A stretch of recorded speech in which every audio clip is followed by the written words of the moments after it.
This is Land of Havilah, Jeremiah 3. Yahweh continues to rebuke Israel for idolatry. Verse 1.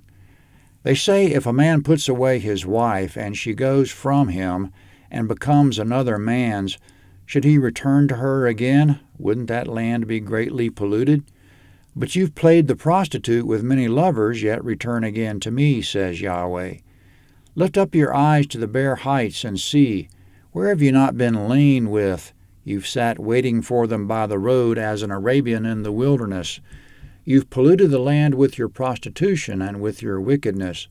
Therefore the showers have been withheld, and there's been no latter rain. Yet you've had a prostitute's forehead, and you refused to be ashamed. Will you not from this time cry to me, my Father, you're the guide of my youth? Will he retain his anger forever? Will he keep it to the end? Behold, you've spoken and have done evil things and have had your way. Comment in verse 1, Israel has played the prostitute with many lovers, which means they've worshipped many gods. Yet they also come to Yahweh in verse 1. How do they expect Yahweh to receive them? It doesn't work that way between a man and woman, and it doesn't work that way between a man and God. It's repugnant.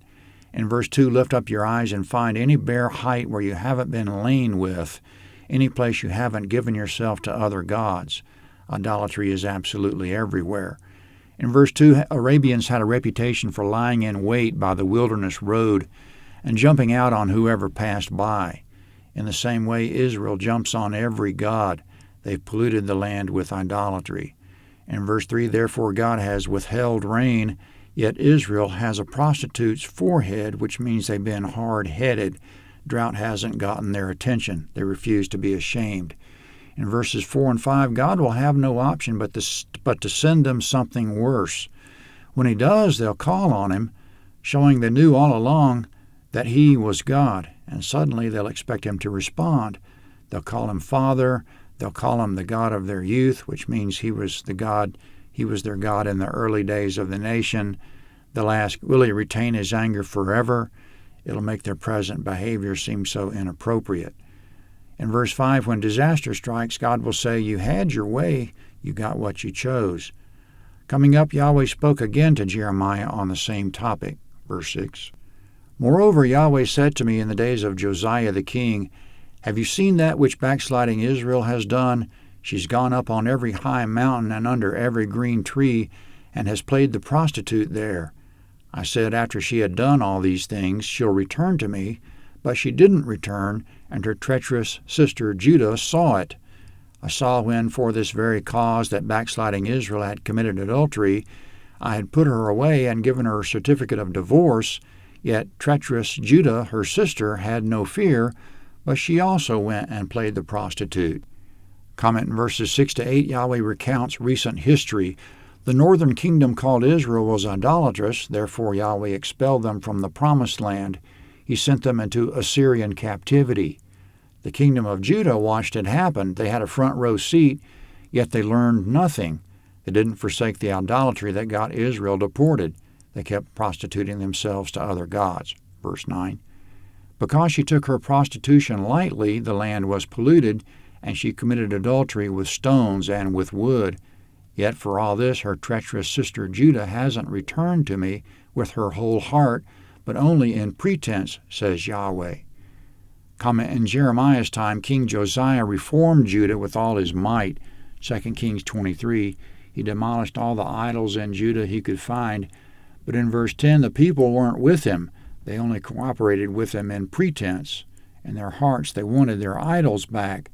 Therefore Yahweh said to Jeremiah, verse 11, Yahweh said to me, backsliding Israel has shown herself more righteous than treacherous Judah. Comment, in the present passage, Judah had two advantages over the northern kingdom Israel. They had Josiah to teach them and Israel to warn them. Still, Judah didn't repent, so they were worse than the northern kingdom Israel. Verse 12. Go and proclaim these words toward the north and say, return, you backsliding Israel, says Yahweh. I will not look in anger on you, for I am merciful, says Yahweh. I will not keep anger forever. Only acknowledge your iniquity, that you've transgressed against Yahweh your God, and have scattered your ways to the strangers under every green tree, and you've not obeyed my voice, says Yahweh. Return, backsliding children, says Yahweh, for I'm a husband to you. I'll take one of you from a city and two from a family, and I'll bring you to Zion.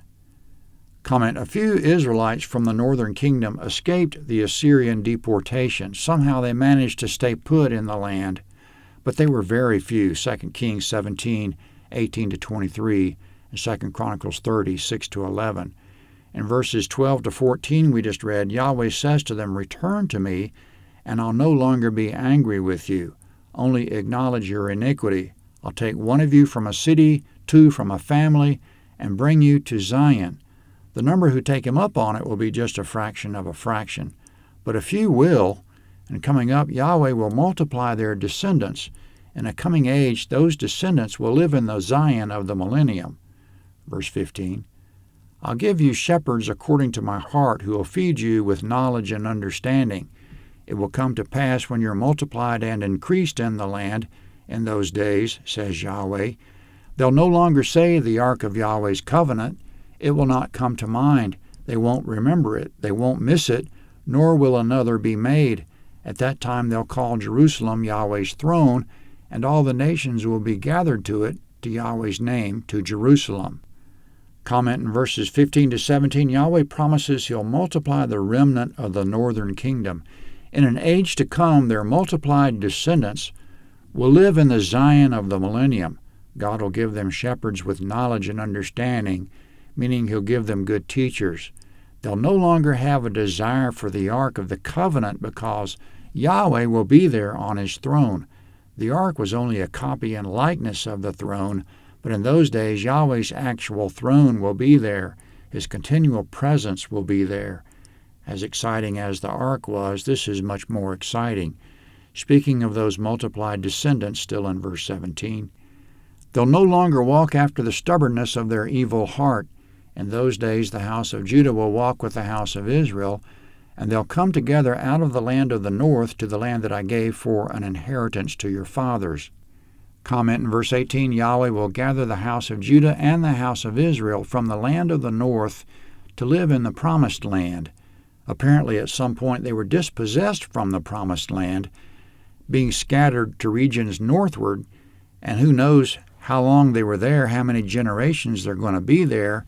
But in that day Yahweh will bring them out of the north to the land he gave as an inheritance to their fathers, which means he'll bring them to the promised land. It's an end-time gathering of Israel. Yahweh says, verse 19, But I said, How I desire to put you among the children and give you a pleasant land, a goodly heritage of the armies of the nations. And I said, You shall call me my father, and shall not turn away from following me. Surely as a wife treacherously departs from her husband, so you have dealt treacherously with me, house of Israel, says Yahweh. Comment in verses 19 and 20, Yahweh has always had a continual and burning desire to set all the house of Israel securely in the promised land, including those of the northern kingdom. He calls the promised land a great place out of all the places in the world. He has the same continual desire that they would call him Father and be faithful. But in verse 20, like a wife abandons her husband, Israel abandoned Yahweh. Coming up, the remnant of the northern kingdom calls out desperately to their foreign gods from the tops of the hills. It's a pitiful sight that after so much trouble they're still clueless. Yahweh says, Address that call to me. And they come to realize it's useless to make a tumult on the mountaintops. They'll get their help from Yahweh. Verse 21. A voice is heard on the bare heights, the weeping and the petitions of the children of Israel, because they've perverted their way, they've forgotten Yahweh their God. Return, you backsliding children, and I'll heal your backsliding. Behold, we have come to you, for you are Yahweh our God. Truly in vain is help from the hills, the tumult on the mountains. Truly the salvation of Israel is in Yahweh our God. Comment, furthermore, the remnant of the northern kingdom will confess and repent of the following, verse 24. But the shameful thing has devoured the labor of our fathers from our youth, their flocks and their herds, their sons and their daughters. Let us lie down in our shame, and let our confusion cover us, for we've sinned against Yahweh our God, we and our fathers, from our youth even to this day. We've not obeyed Yahweh our God's voice. Comment in verses 23 to 25, the tiny remnant of the northern kingdom will finally come to their senses. They'll stop climbing hills to call on foreign gods. They'll call on Yahweh. They'll thoroughly repent of their forebears' idolatry. The prophecy continues in the first 4 verses of the next chapter, which is Jeremiah 4.